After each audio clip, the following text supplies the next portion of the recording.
was, we said last week I was going to speak on this text, and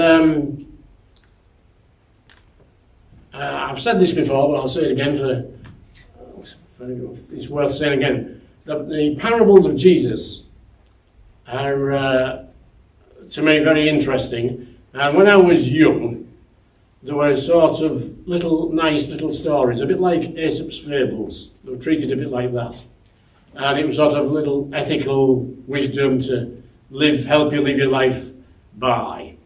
But I believe when Jesus actually spoke to them, he was teaching profound philosophical and theological truths to an audience that weren't that educated, really, and had never been to the country secondary school in their lives. And so they were totally uneducated.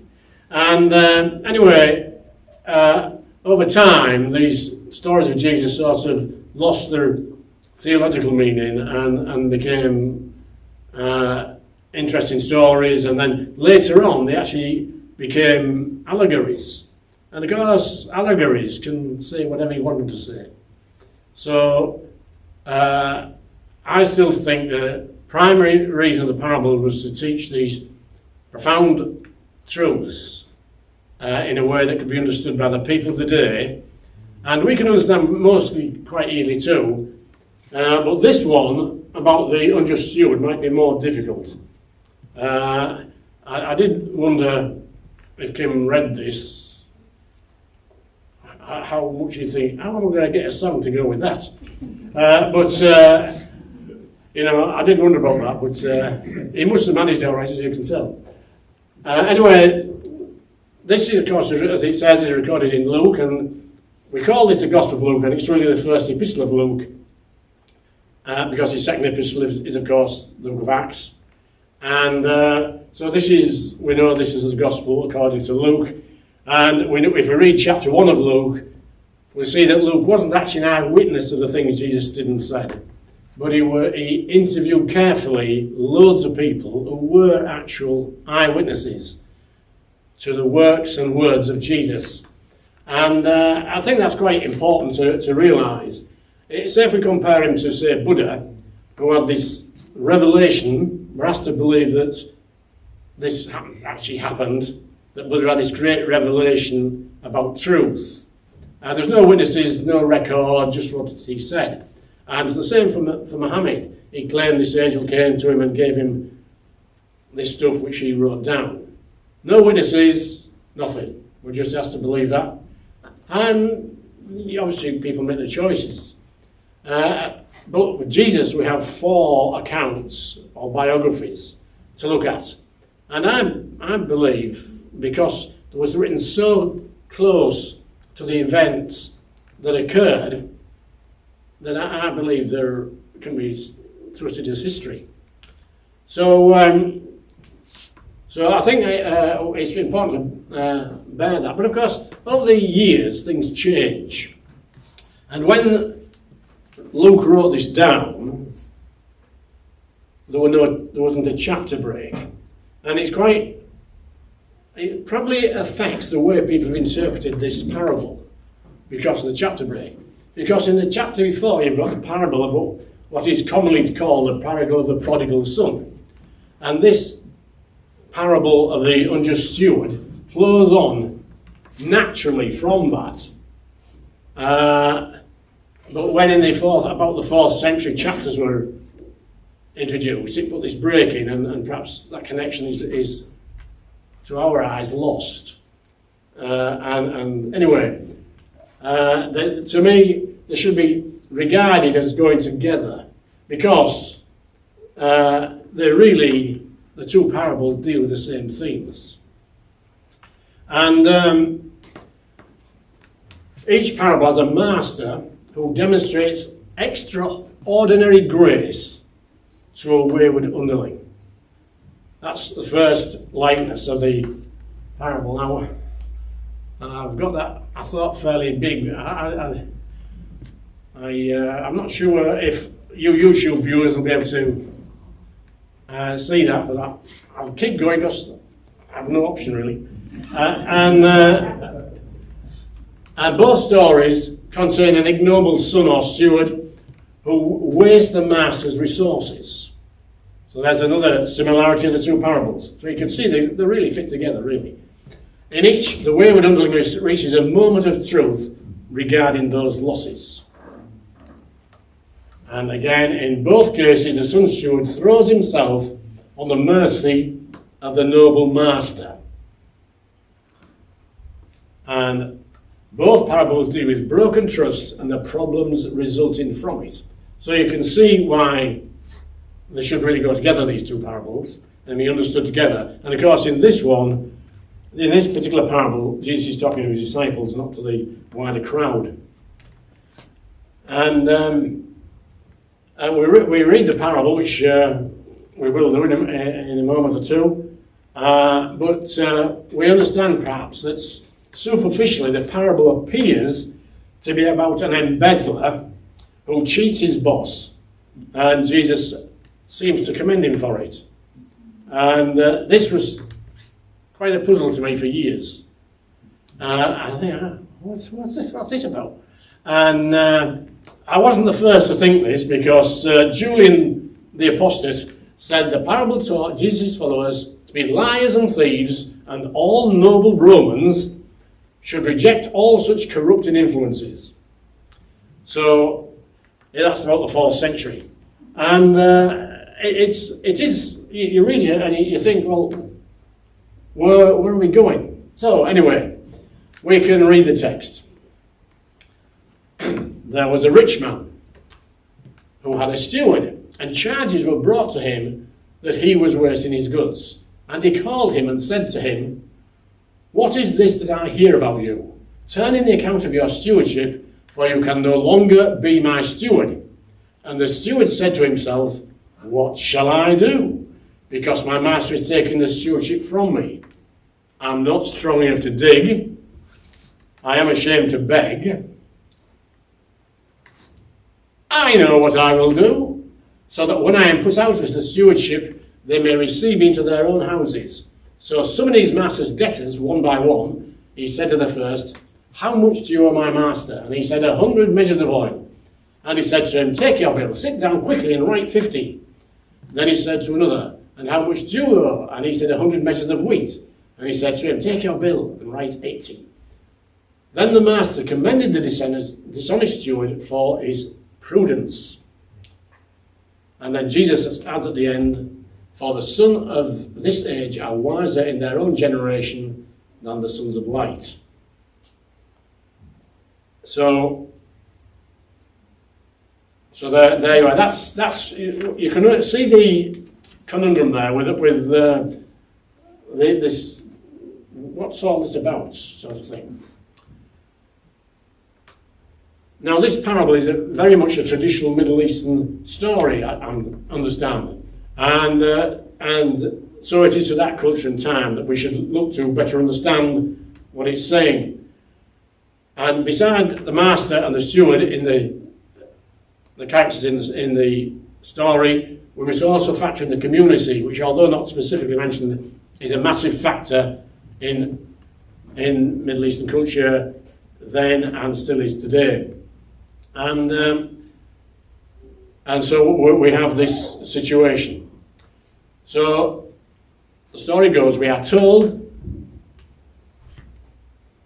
about the charges, but we're not told who brought these charges or even what they are.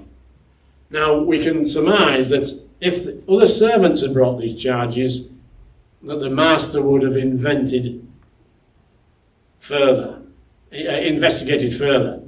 into what the charges were. So we can deduct from that the charges came from trusted sources. Trusted sources who didn't see the master as a partners in crime, and they weren't partners in crime to what was going on. And the master accepts them, and so he calls him, and he says, "What's this I hear about you?" But it doesn't say what he's heard, and that's like giving the steward chance to defend himself. But the steward doesn't.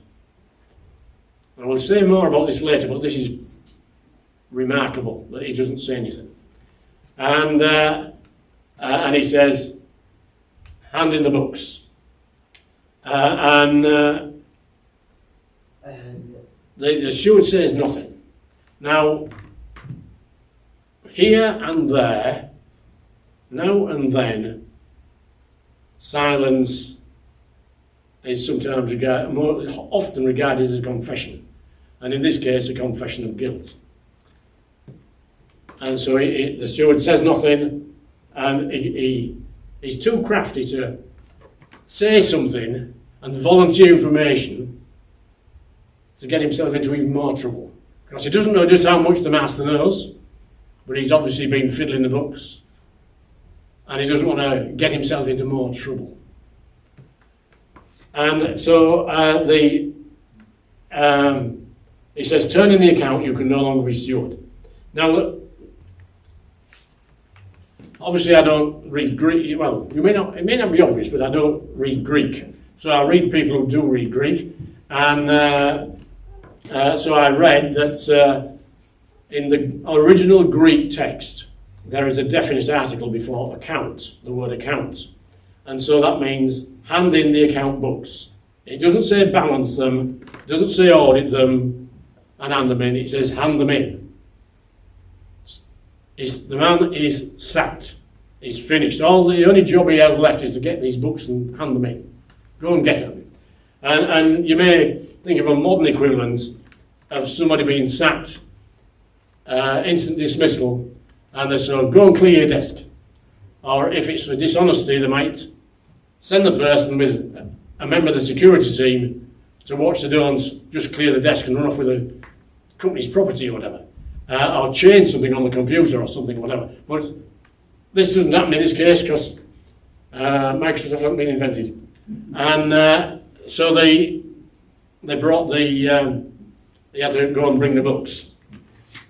And so he's fine on the spot. Now, if you read, I read some other translations of this passage, and obviously some of these translators or paraphrases hadn't got this fact that it's a fired on the spot. They sort of read as if he's been given notice, but he's been fired. And that is crucial, really, to the understanding of the parable. And so, there you go. Now, I ought to really refer to somebody who's an expert on this, and I wonder if any experts here want to volunteer at the law at the time in Israel. Well, of course, it was the rabbinical law was in place, and so here we have an expert who's telling us what all that was about. The appointment and powers of the agents may be revoked at any time, with or without good cause, and whatever the agent does after revocations is not binding on the principal.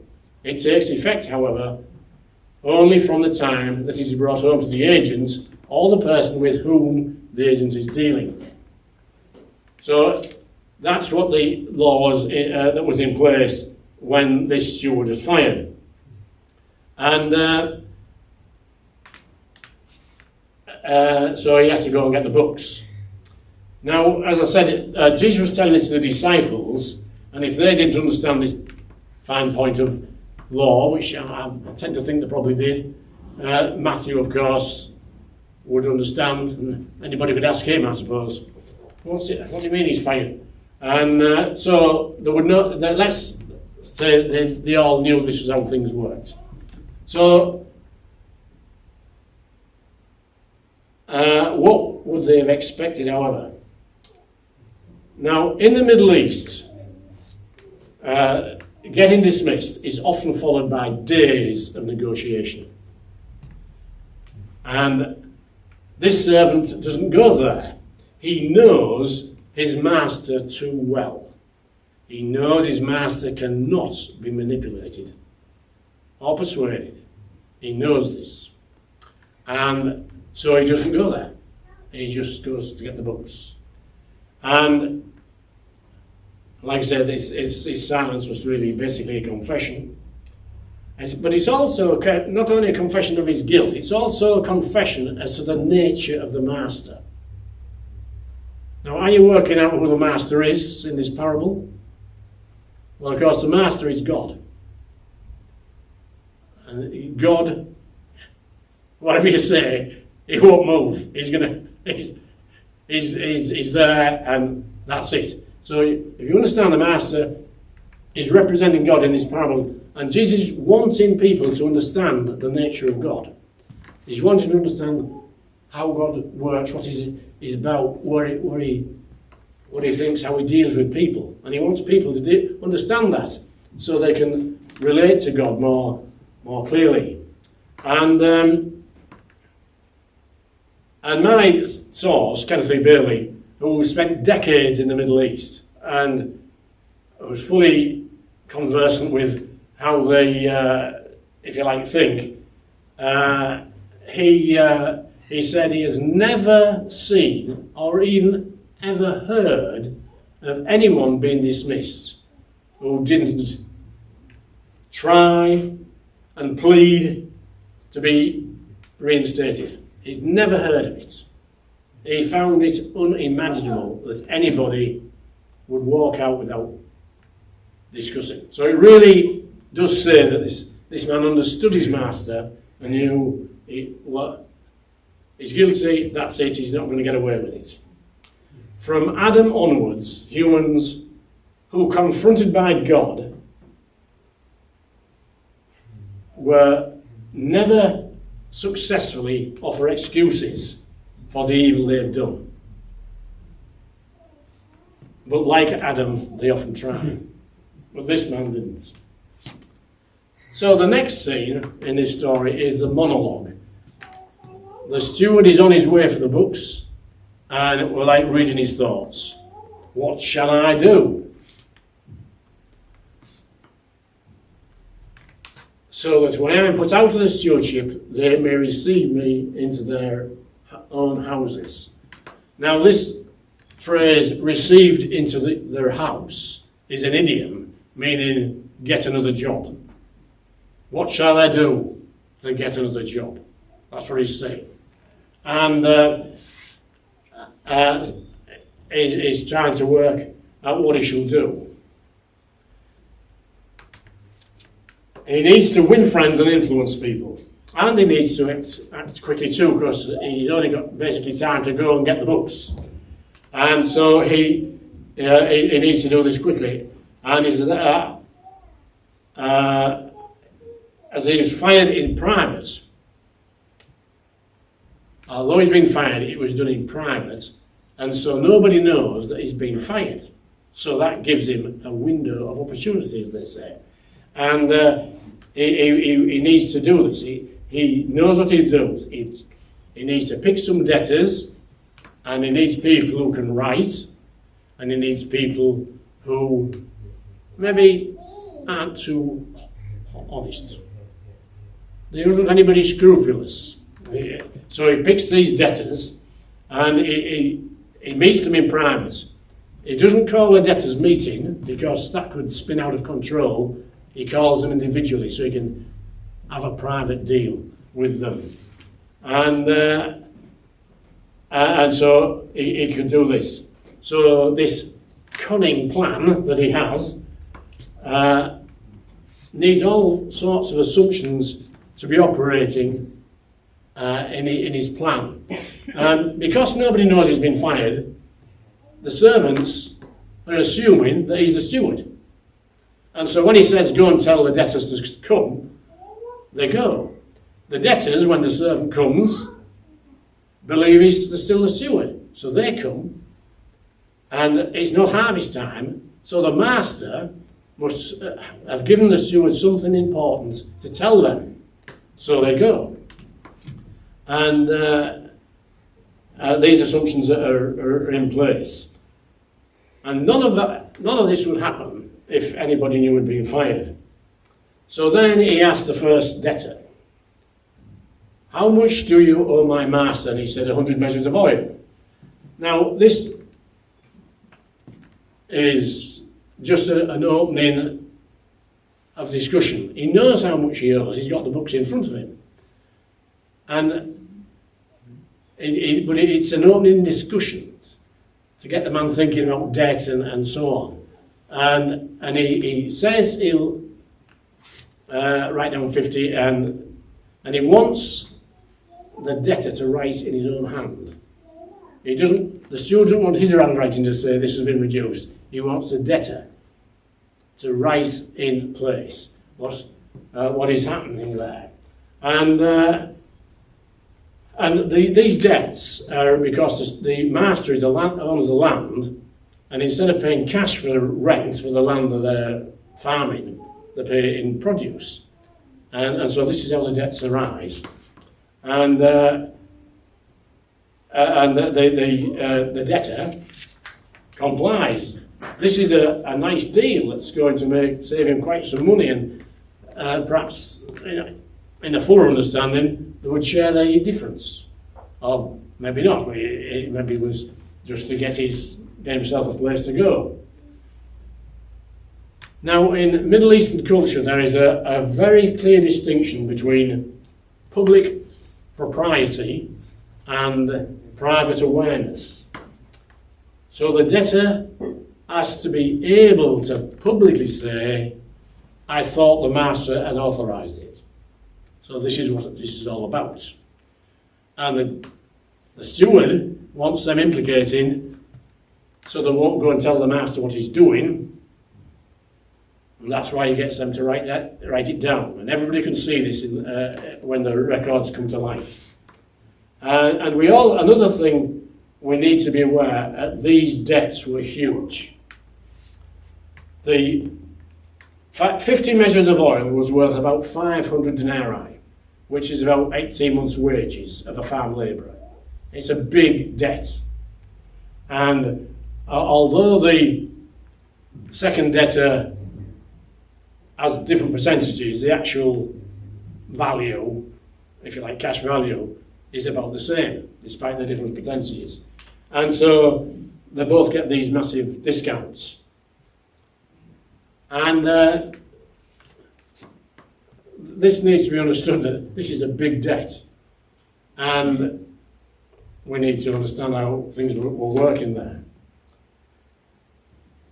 Now, many of you will use Bible commentaries. But there was a Bible commentator from the 11th century called Ibn al-Taib, who was brilliant. And I don't suppose it's on your bookshelves, it's certainly not on mine, but this is what his comments on this. Ibn al-Taib comments that after the servant is caught stealing, he should repent and reform his life. Instead, he decides to steal more. Sin begets sin. I think that's very typical of humans. If you know people who get into bother, you can see you'll have seen this in people you know. Of course, you wouldn't do this. I'm sure. Anyway, he's got this. He stole more. He's stolen from his master. He's been caught, and yet he steals more. He's quite a rogue. But like I said earlier, he gets the debtors to put the thing in their handwriting so they know, so the public knows, the master knows, everybody knows. They knew about this and they have consented to it.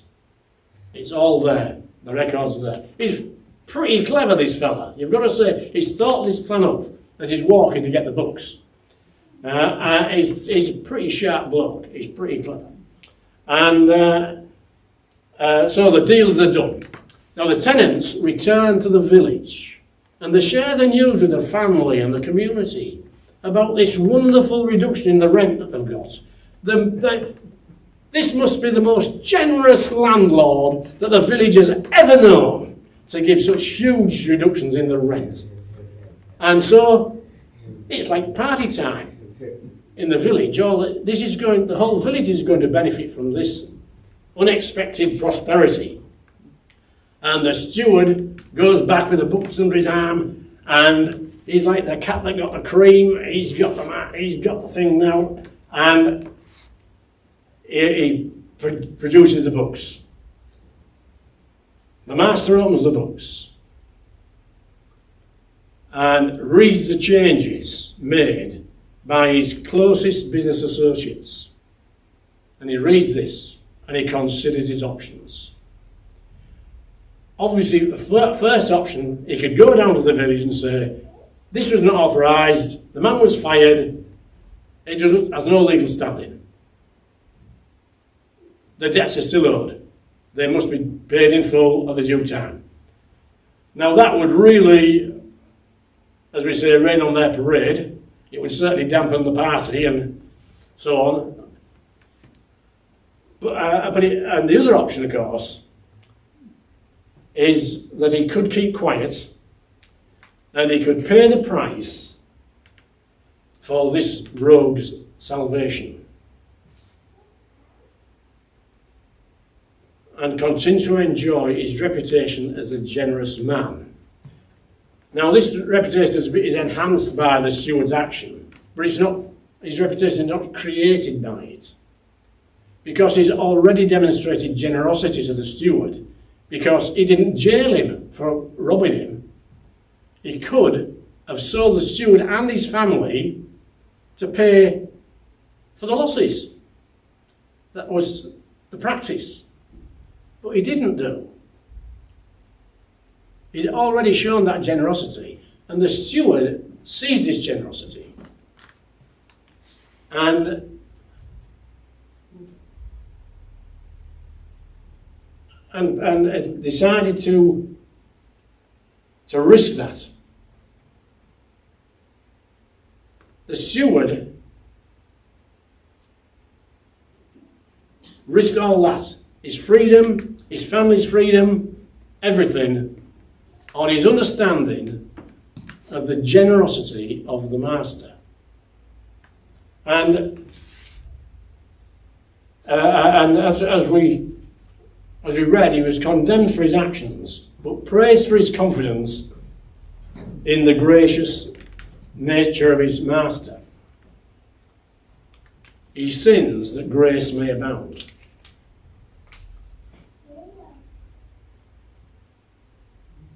Now, again, back to the community. As this unfolds, and it gets round what's happened, and everybody sort of understands what's going on here, they will be amazed at the steward's intelligence. And they won't trust him, but they'll be amazed at his intelligence. And so they will give him a job, because their reasoning will be, we don't want somebody as sharp as this working for the other side. We want him working for us. We'll have to keep a careful eye on him. But he's got himself a job. He won't have to dig. He won't have to beg. I mean, agriculture in those days involved a lot of digging. And they wouldn't have a Spear and Jackson stainless steel spade to dig. And begging, the community would be happy to support people who can't work through illness or injury, but the community wouldn't support somebody like him. So he didn't have much, his options to maintain his comfortable office job, if you like, were limited. And so he's done that. So he's achieved his aim. He's got another job. One of them two debtors or other debtors that were mentioned probably would employ him.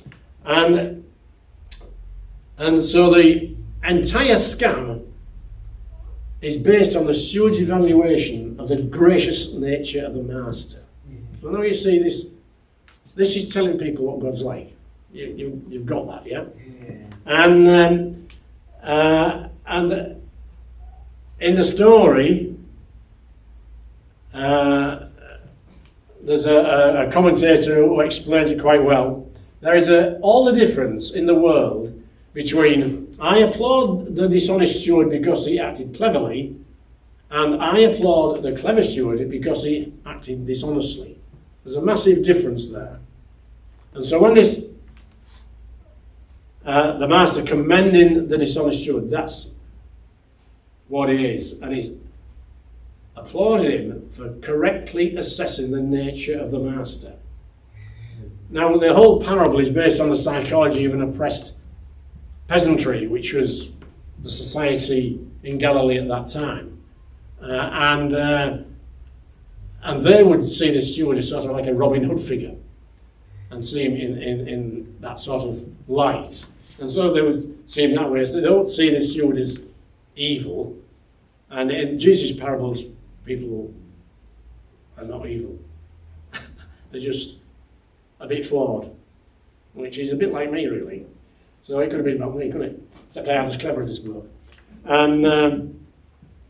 And so is clearly regarded by Jesus as a son of this age or world. And so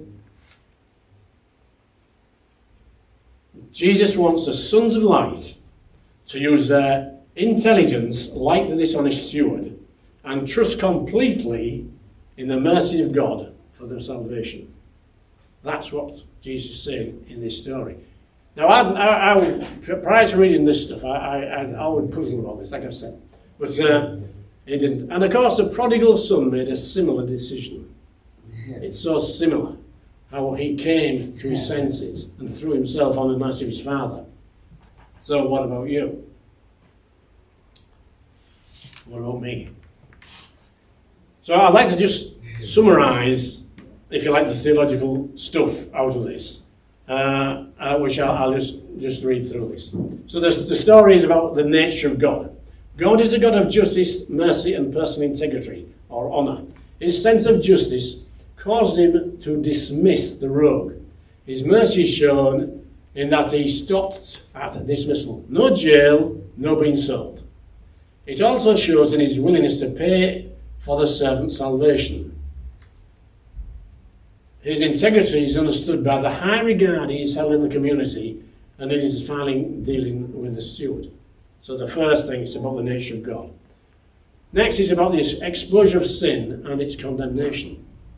The coming of the kingdom brings a crisis. The steward's sins are exposed. Because of the master's nature, excuses for failures will not work, and the steward offers none.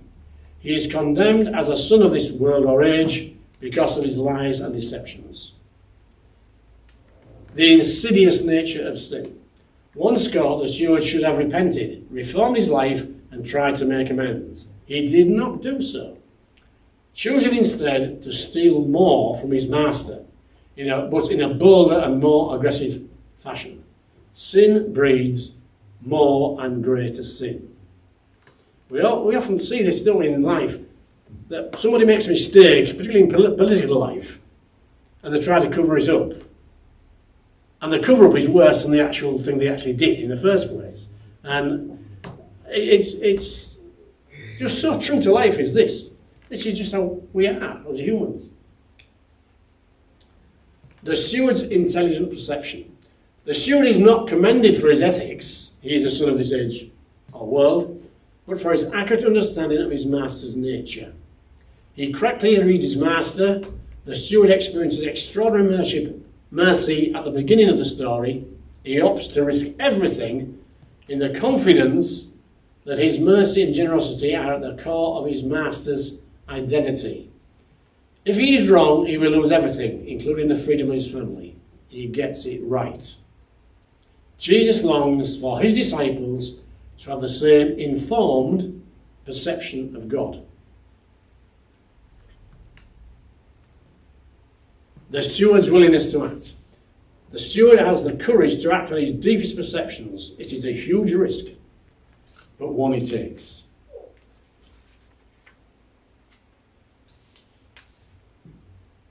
Now, I don't know if you won't be able to read this, but I'll show you anyway. That's the whole thing on one screen that I've just read. So I won't go through it again. But maybe like you, I mean, for me, I was puzzled at this story and learning to understand it is really about, I now see a parable created by Jesus, using the psychology of this oppressed peasantry that has produced profound theological and ethical resonances. And it seemed right with me to share it with you. Now, those of you who know the previously mentioned parable about a prodigal son will remember the end of the story. We're sort of left to finishing off the story ourselves. We're asking ourselves, will the other son go into the party, or will he stay out and say, it's not fair? And so we're left with a decision to make. And so, what about you? And perhaps if you're watching this online and you've stumbled on this thing today or another day, you may be asking yourself the same things. And you've never realised that God was so generous and just so amazing. And perhaps you are saying to yourself, I need to know more about this amazing God. And this congregation is part of the Elim Pentecostal churches. So probably the best thing I can do is tell you how you can take this further.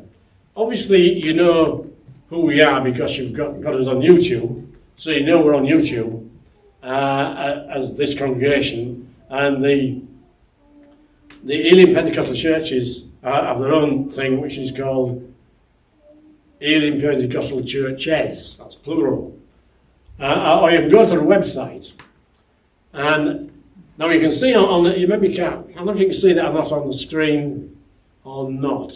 But on the top, under the words, the bold printing on the top, where it says Elim Pentecostal Church, there's certain headers you can click on. And if you click on locations, if you're in the UK or Ireland, you can find the nearest Elim church to you. A big map will come up and you can click on that and you can zoom in and that. You can't do that. I can't do that with that because that's just a screenshot. It's not an actual live page. And you can find that, and that's the Elim project. You'll find that at elim.org.uk. If you want to contact them, say if you don't live near one of those churches, I mean, you're perhaps in another country, you can email them at elim.org.uk/contact, and you can find out more. That's the way to do it. They're also on Twitter, which I don't have, so I can't tell you what they're called on Twitter. Or X, as I'm sure you know, it's now called X, formerly Twitter. And they're also on Facebook as Elim Pentecostal Church as well. So you can contact and find out. Obviously, there are other people who believe the same as us. We aren't, by any means, the only people who know the truth about the generous nature of God. But of course, there's so many, and they're so varied, and names can be invented to mean anything. So I'll always tell you this, because these people, I'm confident, will be reliable to you and useful for you if you want to take this matter further. So that's all I can really say. God is amazingly generous. He's a God of love and mercy, but he's also this God of justice. And